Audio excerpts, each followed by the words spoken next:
Joseph a identifié, a observé que moi ça peut faire de façon tout. Nde yango esalé que akima impudicité parce que Bible dit fuyons l'impudicité. Bien il faut okima yango. Okima yango comment tant on ça identifier mutu. Tant on ça identifier conserver mutu te eza passe bien aimé pour comprendre que mutu soit pas séduire ngai. Eza passe pour comprendre que mutu est séduire ngai bien aimé. Ozanelo kwa nzambe bénédiction mungoza kozela yo diable aza contenté ya komona yo ozala béni diable aza contenté ya komona yo ozala nelo kwa nzambe diable aza contenté ya komona yo o prêcher sur Dieu diable aza contenté ya komona yo toujours o adoraka kombo ya Yesu wana non akotinda mutu a séduire yo alors faut ko identifier mutu nyonso ndeko na ngai mutu nyonso il faut ko yeba ko identifier faut ko yeba ko observer mutu ozana ye peni. Yo quand c'est le soumet ami nangai. Yo azana pas va nous séduire yo. Même place aux autres sala bien aimé. Joseph 4 dans la Potiphar, azaki moi la Potiphar te azaki travailleur, esclave travailleur. Donc eh ben ko identifier, totali bien ma commis. Anga ko perdre l'eau quand azaki nangote. Je crois na monoko na bi que non, na ko ko sala l'eau quand parce que moba no atike linga nyonso. Na ko abuser la confiance et puis na ko négliger nzambe na ngai te. Non. Non, à quoi comment nzambe ne a 20.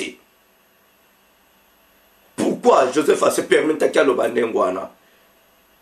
Forcément que ça là qui kati na ye. Et reba sala ki liboso et ya kopesa ye force. Reba sala ki liboso et ya kopesa ye maïde. Ya maintenant que Joseph elle va identifier moi si à Potiphar Joseph va identifier bah tout nous sommes au travail na bango parce que quatre nanda ka Potiphar mais esclave va si bazalaki après pour quoi ça m'a moi si mususu amen après quoi ça m'a moi si mususu bien aimé après quoi ça m'a moi si mususu alors ce va quoi ça me passe ka ba ko identifier bango bien aimé place au ça ko sala même bonne na yo bonne na yo bien aimé faut qu'on identifie ba bonne sous besoin je m'excuse dans la bonté on déjà besoin bonne ozala makasi ko sala mais on dit mi ozo bonne mon on a pour asala comme salaire nda tout ça bien il faut faire attention faut qu'on identifie il faut qu'on identifie tant qu'on a identifié tu les as pas signé. Les a pas signé. On voit que tout fait le mais pour rien. On perd des bénédictions pour rien. Monde a dirigé dans sa puissance à diable, ne pas que la fois dernière. Et puis ma commission à côté de sa vie Joseph Azoua qui m'a yélé, il m'a identifié partout, non, qui m'a identifié. Mais malgré tout cela, qui m'a qui, bah, c'est qui m'a comme bien aimé. Et le koya salagité. Tala nan pa ko silo makam. Mutu ni oza na yepene. Faut ko identifier ye. Même si mutu anta ko silo makam bien aimé, likambo yo salité. Tala mutu wana. Et puis nan oyo olingo ko sila makam. L'homme envoyé de Dieu aille pour soutenir yo. Yo zo ko sila makam. Je me souviens encore mes bien-aimés, et ça passe mingi. Et tango bisoba lanzam toba que nous on est des mêmes pères, tout ça ko bomana. Et ça va regret bien-aimé. Et ça va regret. Moi qui vous parle, vraiment n'a pas ko identifier pe batu mususu, on a meka ko vanda na bango. Même il kambo va conseiller Joseph mes bien-aimés. Ta Bible le bien. Balo bano na likambo me bakuta on ngote. Balo bela na likambo me bakuta on ngote bien aimé. Neno tolo bala fois dernier que bana on te sur la sanctification, sur la repentance, sur la crainte, sur l'amour de Dieu, sur la réconciliation, faut faire attention bien aimé. Faut qu'on identifie pas tout au sein de la relation. Faut identifier tout au ko s'attacher na ye. Amen. Bien aimé mon kiri et me kako lo pe n'importe quoi pour nangai. Je ne suis pas là pour citer le nom de personne, non. Mon kiri me kako loba que évangéliste Augustin Abimakala moi sikirante. et s'arrêtaki te nabondelaki nzambe nzambe wana te senga mutu alobaki nasekaki ezwaki nango mpe temps nakutanaki mpe na mutu bakutana na ngai basololaki na ngai. Mais bien aimé, eza disciple a démonté. Mais boye tokoloba yango parce que biso tozobela kombo ya Yesu. Ce sont des serviteurs de Dieu ba inventaki yango. Alors si la guité ba koloba pour une deuxième fille. Et si la guité ba pour une troisième fille. Et nous sommes mariés. L'olengi à moi c'est Potiphar, elle est mariée. Si il y a Joseph, il fallait que tout le monde soit là, moi c'est Potiphar. Donc ça montre que il y a un moment donné pourquoi il a Joseph. Alors, bien il faut qu'on identifie tout qu'on s'approche na ye. Que va mutu beaucoup sur le campo kaka akitisa yo surtout ceux qui osent présenter. Faut la patience na yelo nyonso.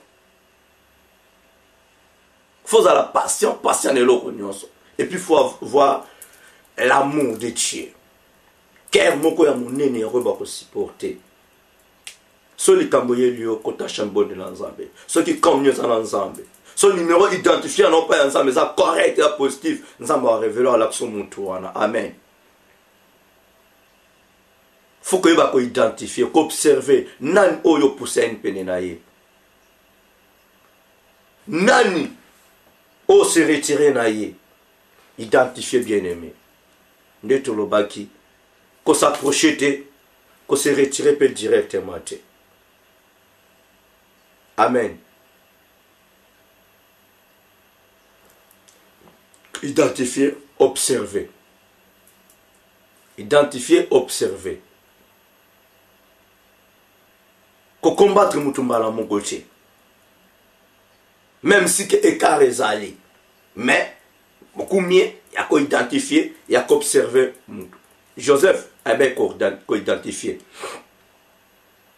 Ce qui est au dans Genèse 42, verset 6 à 24, tokomona yango bien aimé.